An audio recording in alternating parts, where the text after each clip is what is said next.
Vamos a ver ahora, dentro de las aplicaciones de las derivadas a funciones, la segunda derivada. Vamos a ver qué estudiamos con la segunda derivada. Y lo que estudiamos es la curvatura de una función, es decir, en qué zonas es cóncava y en qué zonas sería convexa, que también se llama concavidad y convexidad. Y por supuesto, también sus puntos de inflexión, que ahora veremos lo que son.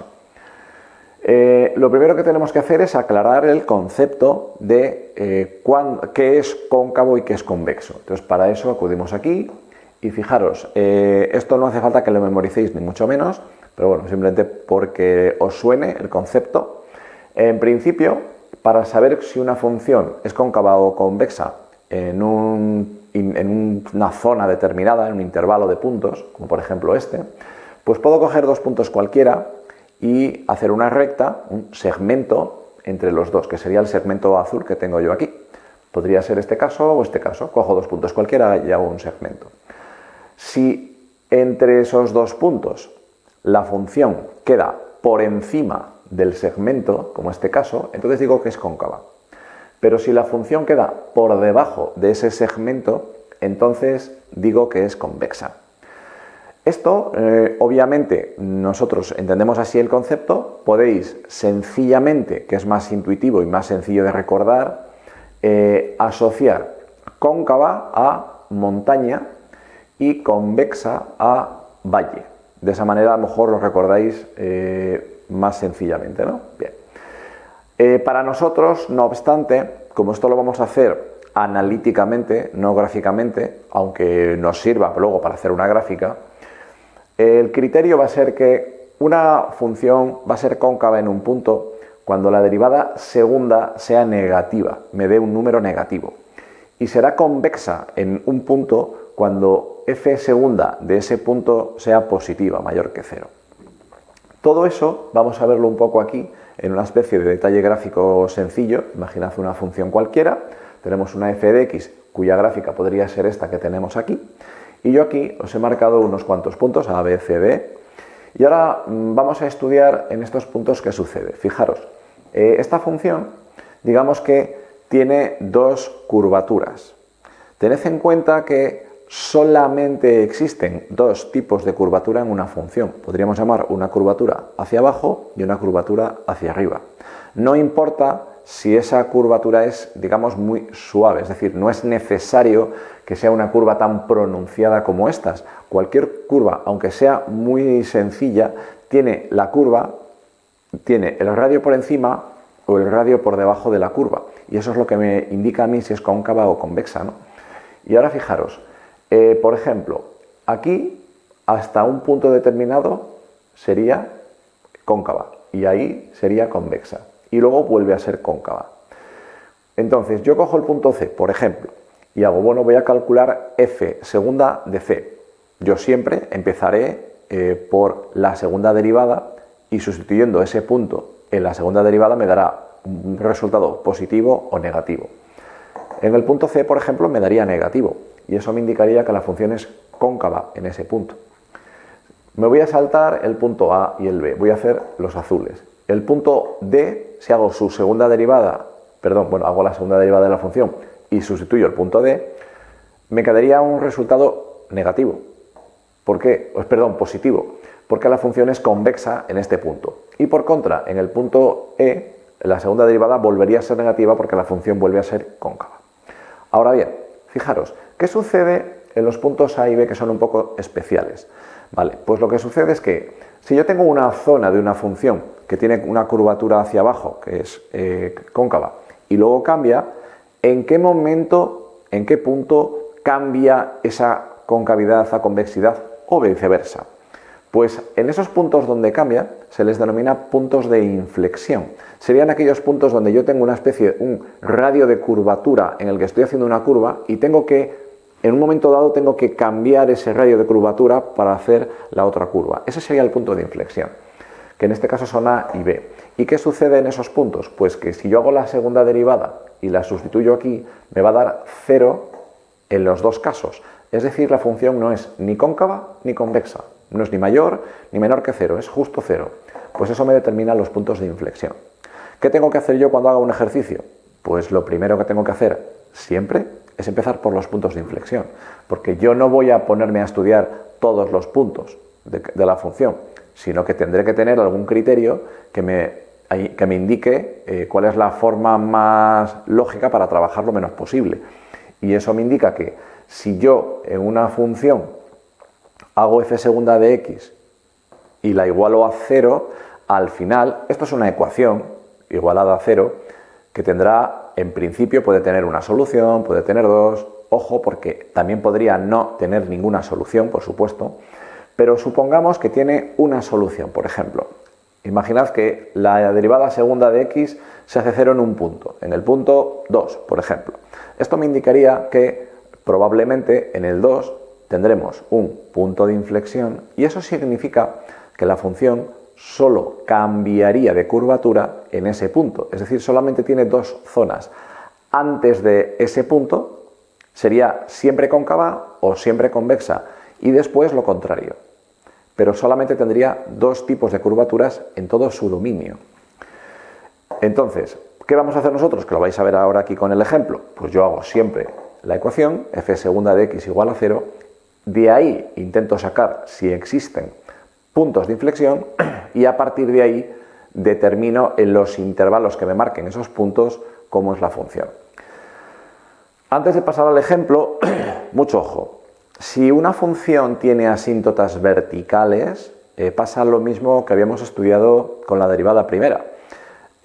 Una función en una asíntota vertical se interrumpe por completo, con lo cual siempre hay que coger, digamos, ese punto de la asíntota vertical y estudiar la curvatura a su izquierda y a su derecha, porque digamos que es impredecible lo que puede suceder, entonces tenemos que siempre que considerar ese punto. Vamos a hacer, no obstante, este ejemplo. Mirad, tenemos la función, que esta es la misma que habíamos elegido para estudiar la primera derivada, ¿no? F de x, que es x cuadrado menos 9 partido por x cuadrado menos 1. Bueno, yo directamente ya entiendo que asumo que sabéis derivar perfectamente con las tablas, he hecho la segunda derivada, que me quedaría más o menos esta expresión, esa sería la f segunda de x. Y ahora, ¿qué hago yo con f segunda de x? Hemos dicho que siempre lo primero igualar a 0 la segunda derivada para buscar si existen puntos de inflexión. Entonces, igualo la segunda derivada a 0, el numerador de esta expresión entonces debería ser 0 y por tanto, fijaros que me queda menos 16 igual a 48x cuadrado, pero esto es una ecuación que no tiene solución, es imposible porque lo de la derecha siempre sería positivo y lo de la izquierda siempre es negativo, con lo cual no hay solución. En este caso, ¿qué sucede? Pues que no tendríamos puntos de inflexión, porque un requisito imprescindible para que exista un punto de inflexión es que la derivada segunda se haga 0 en ese punto. Si no existe ningún punto para f segunda de x0, no hay puntos de inflexión. Así de sencillo. Vale. Ahora bien, esta función tiene asíntotas. Fijaros que x cuadrado menos 1 se anula en el 1 y el menos 1. Y esto significa que tenemos dos asíntotas verticales. Y hemos dicho que las asíntotas verticales hay que estudiarlas siempre. Entonces, yo me hago una tabla muy sencillita en la que me voy a poner arriba f de x, abajo f segunda de x, y lo que vamos a hacer simplemente es, voy a estudiar f segunda de x abajo el signo en unos tramos, y yo sé que cuando sea negativo o positivo, me informa sobre la curvatura de f de x. Entonces, voy a poner aquí, que es lo que acabamos de comentar, las asíntotas verticales, el menos 1 y el 1, y entonces voy a estudiar en esos tres tramos que nos quedan cuál es el signo de f segunda. Aquí, aquí y aquí. Demos puntos cualesquiera. Por ejemplo, imaginad, a la izquierda del menos 1 estaría el menos 2 por esta zona, yo ya lo he hecho. F segunda de menos 2 me da menos 7,7. ¿Vale? Pues es negativo. Realmente a mí lo que es el valor que dé no me importa mucho, me interesa si es positivo o negativo. Pero bueno, es negativo. Si hago f segunda de 2, me sale lo mismo, menos 7,7, porque la función es par. Entonces, aquí fijaros que en esta zona, en el 2, también me sale negativo. Sin embargo, si hacemos f segunda de 0, lo podéis comprobar, sale 16, que es positivo, que sería aquí. ¿Qué me indica esto? Que cuando la f segunda de x es negativa, la función está curvada hacia abajo, es decir, es cóncava. Cuando es positiva es al revés y luego vuelve a ser igual que en el primer tramo. Y ahora fijaros, ¿qué hubiera pasado si aquí, en esta ecuación, sí hubiera habido soluciones? Imaginad que hubiera habido una solución, imaginad en x igual a 0, por poner un ejemplo, ¿no? Pues que hubiera puesto este punto también, el 0, en esta tabla. Y entonces me habrían quedado, digamos, en vez de 3 zonas para estudiar, me habrían quedado más, porque habría contemplado aquí otra línea para el 0 y aquí esta zona se me hubiera dividido en 2, que tendría que estudiar a su vez el signo, ¿vale? Bueno, entonces, esto se ha de marcar, eso sí, importante. La tabla está muy bien, yo os recomiendo desde luego que la hagáis porque es muy intuitiva y es muy útil, pero esto es imprescindible. O sea, de cara a un examen, normalmente con la tabla no es suficiente. Hay que poner siempre los intervalos. Entonces yo pondré que f de x es cóncava en, y marco los intervalos, en el menos infinito, menos 1, unión, 1, infinito. Y f de x es convexa en el intervalo menos 1, 1. Os recuerdo que estos intervalos de concavidad y convexidad siempre son abiertos. No puedo nunca ponerlos cerrados. Da igual si hay asíntotas o no las hay. Los intervalos son siempre abiertos. Y poco más. En principio, pues creo que estaría todo explicado. Fijaros que si veo la función, aquí tengo todo esto, tendría una rama, sería así. Fijaros que me cuadra con lo que tengo aquí, este tipo de curvatura, es una curvatura hacia abajo, ¿vale? Esta otra rama sería igual, fijaros que también me ha salido, sería una curvatura hacia abajo, y sin embargo en la zona central, entre el menos 1 y el 1, las que están comprendidas entre las asíntotas, pues me queda la curvatura hacia arriba, que es la contraria, que os dais cuenta que por eso me ha salido positivo. Vale. Esto tampoco tiene mayor misterio, luego se aplicará evidentemente a representación gráfica de funciones. Lo que pasa que en las gráficas de funciones normalmente hay que hacer bastantes más cosas que esto, pero bueno, es importante simplemente que conozcáis muy bien el concepto y obviamente que sepáis derivar muy bien para hacer todo esto. Así que poco más. Indicaros para que no se me olvide, cuando hagáis las derivadas de las funciones, ya lo he dicho en otros vídeos, pero insisto, cuando hacemos las derivadas para calcular esto, me da igual que sea la primera o la segunda derivada o la tercera, los denominadores procurad no expandirlos porque no tiene ninguna utilidad.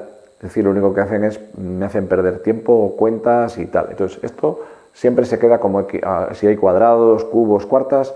No lo expandáis, no lo desarrolléis porque ya os digo que no vale para gran cosa. Dejadlo así como está. Bueno, poco más.